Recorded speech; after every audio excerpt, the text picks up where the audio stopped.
سنه وینه ده چې باران دی او کوټه مساسي سنه وینه ده چې باران دی او کوټه مساسي پښتانه ټول مروسیږي نړېدلې کور کې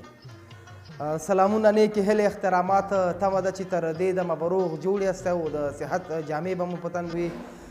په سمون انلاین ټي وي کې تاسو ته زه هدایت الله دوست هرکلی او ښه راغلاست وایم دا د یو ځل بیا د شاعرانو د پیژندنې لړۍ پیل شوه په دغه خپرونه کې تاسو ته نن ځوان او ولسي شاعر شمس الرحمن پردیس در پیژنم هیله ده چې په خپرونه کې د پیل نه تر پایه پورې ملګرتیا وکړئ ویډیو در سره لایک کړئ او زموږ چینل هم سبسکرایب کړئ تاسې هم کولی شئ چې په خپلو سیمو کې تکړه شاعران موږ ته راوپېژنئ که کوم وړاندیز او مشوره لرئ په کمنټ یا میسج کې را سره شریک کړئ یو غزل در سره شریکوم وایي زه په خوب ویدوم را بیدار کم دا د عشق جنونو چې هوښیارې کم او دا چې خوله کې ژبه پښتانه لري وغواړه ته سر مې چې درزارې کم او ستا د اثري سترګو اثر ګوره یو ځل یې راوکته بیمارې کم او ښکاري لیونتوب زما په برخه دی ګډ چې د فکرونو په بازارې کم او هم که وفادار جفا مې ومونده زه لکه منصور په سر د دارې کم او دوی باندې اثر پردیسه نه کوي خدای بېلاره کړي څنګ په لارې کم خدای بېلاره کړي څنګ په لارې کم ښاغلی شمس الرحمن پردیس د فضل الرحمن زوی د ښایسته میر لمسی په 1982 کال په کوزه پښتونخوا پېښور کې د کډوالۍ پر مهال زیږېدلی دی نوموړی اصلا د ننګرهار ولایت د روداتو ولسوالۍ حصارشهی اوسېدونکی دی شمس الرحمن پردیس خپلې زده کړې په پېښور کې سرته رسولي نوموړی ډېر کوچنی و چې د غزل بابا حمزه شینواري شعرونه یې لوستل د شاعرۍ لامل د حمزه بابا شاعري وه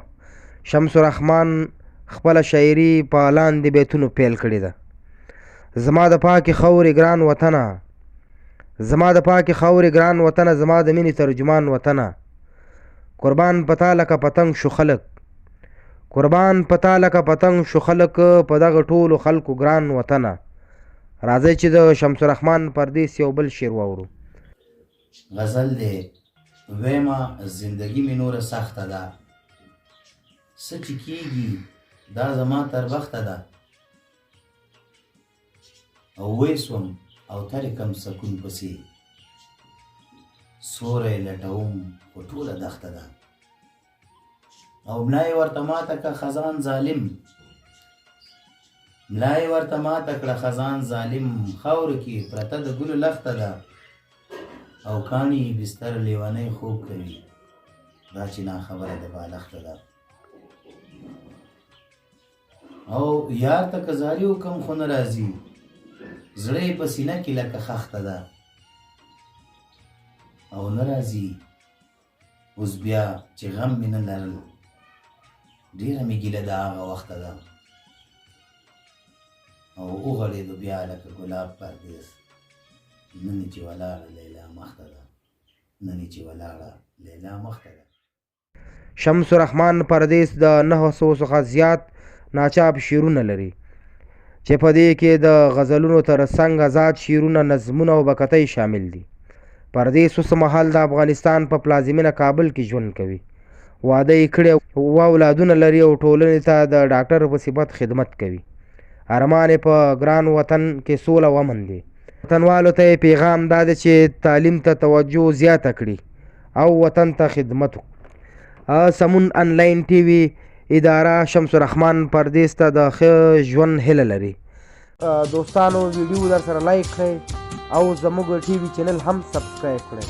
که کوم وړاندیز او مشوره لرئ په کمنټ یا میسج کې را سره شریک کړئ له تاسو دوستانو څخه نړۍ مننه چې تر دې دمه را سره پاتې شوئ تر بلې خپرونې چې زه هدایت الله دوست تاسو په درانه چوپړ کې حاضرېږم هر چیرې چې یاستئ خوشحاله او باز اوسئ د الله په امان Thanks for watching and don't forget to subscribe to our channel Extreme Latest.